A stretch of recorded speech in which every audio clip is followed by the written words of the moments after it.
Bueno, mi nombre es Juan Diego Garzón. Hoy vengo a hablarles un poco del sistema urinario, del sistema reproductor masculino y femenino. ¿Listo? Vamos a empezar primero que todo, pues, ¿qué es el sistema urinario?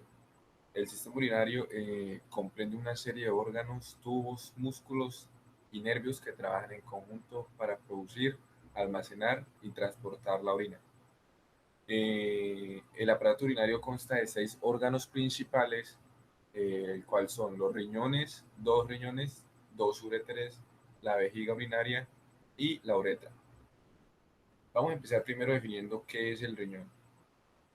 El riñón, como los podemos ver acá, estos que señalo en azul, son un par de órganos que se encuentran en el abdomen. Los riñones eliminan los desperdicios de la sangre y el exceso del agua en forma de orina y ayudan a mantener el equilibrio de sustancias químicas como sodio, potasio y calcio en el cuerpo. Los riñones descansan contra la pared abdominal posterior al nivel de las vértebras T12 y L3. El riñón derecho está un poco más abajo que el izquierdo, como lo pueden observar, debido al espacio ocupado por el lóbulo derecho grande del hígado, que se encuentra sobre él. Los riñones son retroperitoriales, junto con los uréteres, la vejiga urinaria, la arteria y la vena renal, y las glándulas suprarrenales.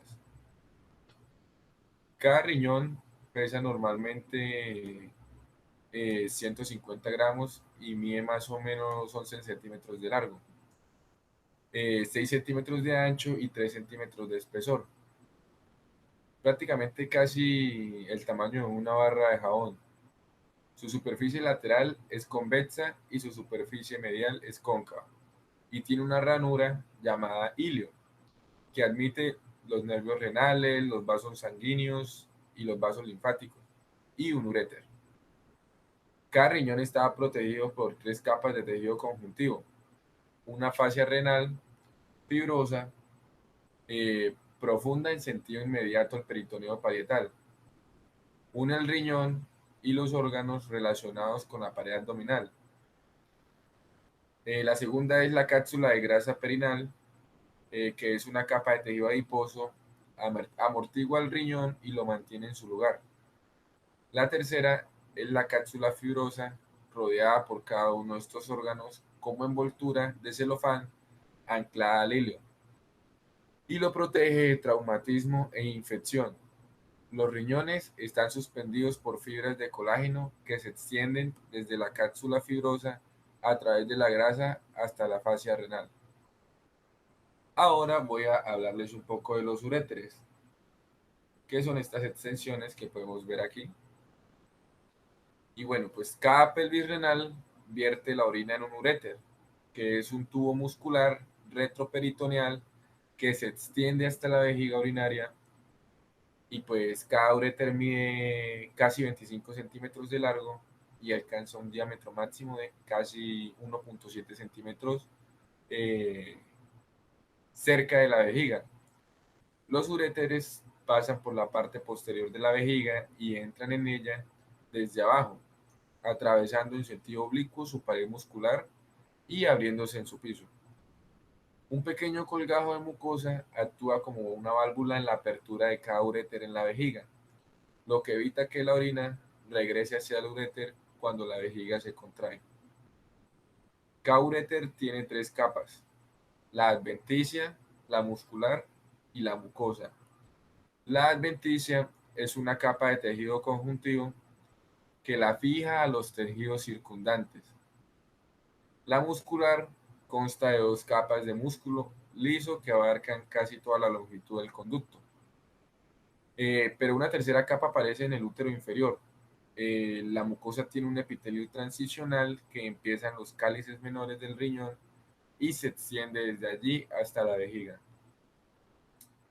Mm, Cuando la orina entra en un uréter y lo estira, la capa muscular se contrae e inicia una onda perisáltica que lleva la orina de la pelvis renal hacia abajo, a la vejiga.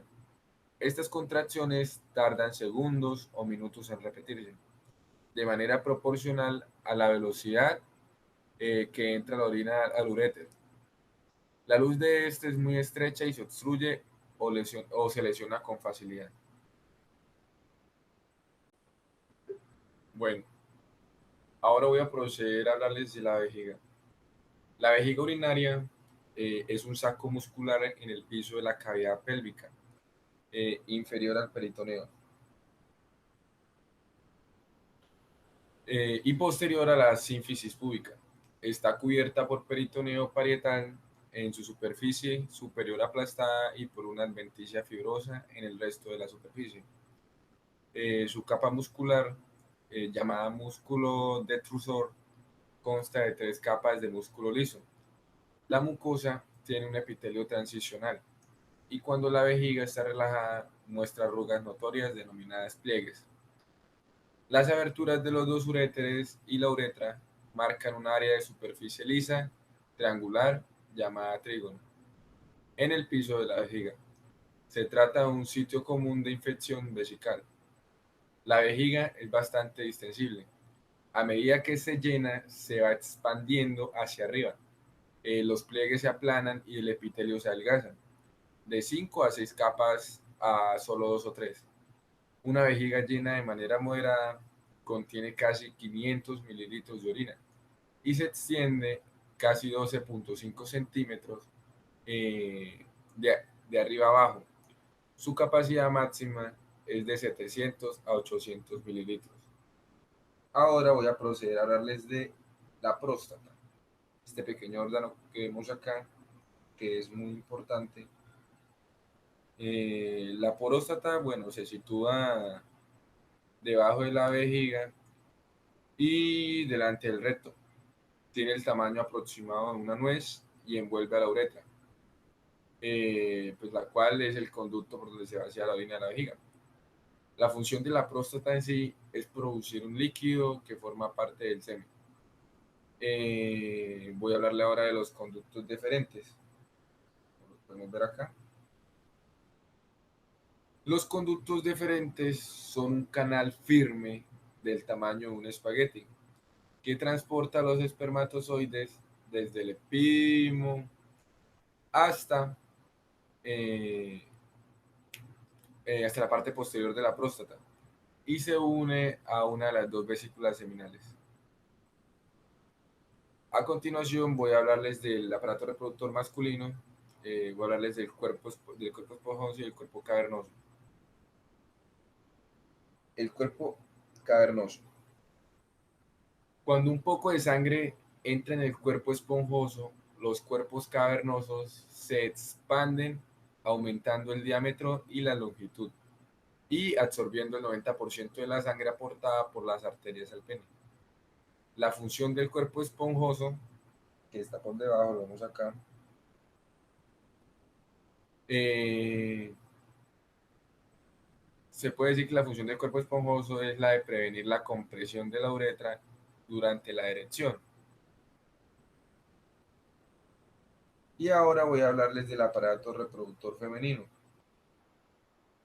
que es muy similar al del masculino, simplemente que pues presenta otros órganos. Entre esos están los ovarios, estas ramificaciones que vemos acá. Bueno, la mujer tiene dos ovarios que se encuentran en la parte baja del abdomen. Son del tamaño y forma de una almendra y están situados a ambos lados del útero. Son los encargados de producir las hormonas estrógenos y progesterona, que aseguran el adecuado funcionamiento de todos los órganos sexuales. Las trompas de falopio son estas que vemos aquí, estas orejitas. Bueno, las trompas de falopio son un par de tubos por donde se trasladan los óvulos para llegar al útero desde los ovarios. Cada mes, durante un proceso conocido como ovulación, una de los ovarios libera un óvulo que se traslada por una de las trompas de falopio, donde puede o no ser fertilizado por un espermatozoide. El siguiente órgano es el útero. El útero, también denominado por algunos como la matriz, es el órgano de la gestación y el mayor de los órganos del aparato reproductor femenino. Una vez que el óvulo abandona el ovario, puede ser fertilizado y se implanta en las paredes del útero. La principal función del útero es alimentar al feto en desarrollo antes del nacimiento. Por último, está la vagina, que es el órgano sexual de la mujer, que es un conducto fibromuscular elástico que forma parte de los órganos genitales internos de la mujer, como muy bien les dije, y se extiende desde la vulva hasta el útero.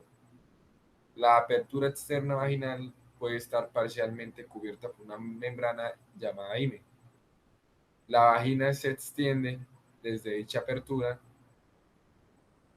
eh, hasta el cuello uterino, o también llamado cervix. La vagina, permítanme acá, la vagina permite las relaciones sexuales y el parto. Además, canaliza el flujo menstrual que ocurre periódicamente como parte del ciclo menstrual. Bueno, vamos a hablar de los riñones. Las funciones de los riñones básicamente son filtrar el plasma sanguíneo y excretar sus desperdicios metabólicos tóxicos, regular el volumen sanguíneo, la presión arterial y la osmolaridad al controlar la excreción del agua. Regulan los equilibrios hidroelectrolíticos y ácido-básicos de los líquidos corporales. Secretan la hormona eritroproyetina, que estimula la producción de eritrocitos y por tanto apoyan el transporte de oxígeno en la sangre. Ayudan a regular la homeostasis del calcio y el metabolismo óseo al participar en la síntesis de calcitriol. Retiran hormonas y drogas de la sangre y por tanto limitan sus acciones.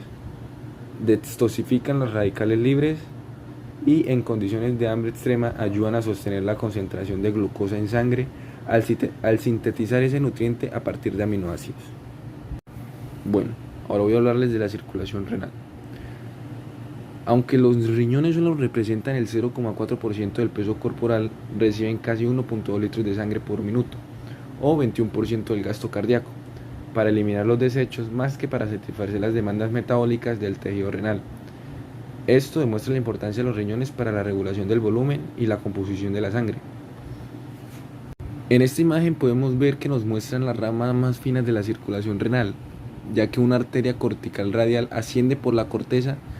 Una serie de arteriolas aferentes surgen de ella casi en ángulos rectos, como las ramas de un tronco de pino.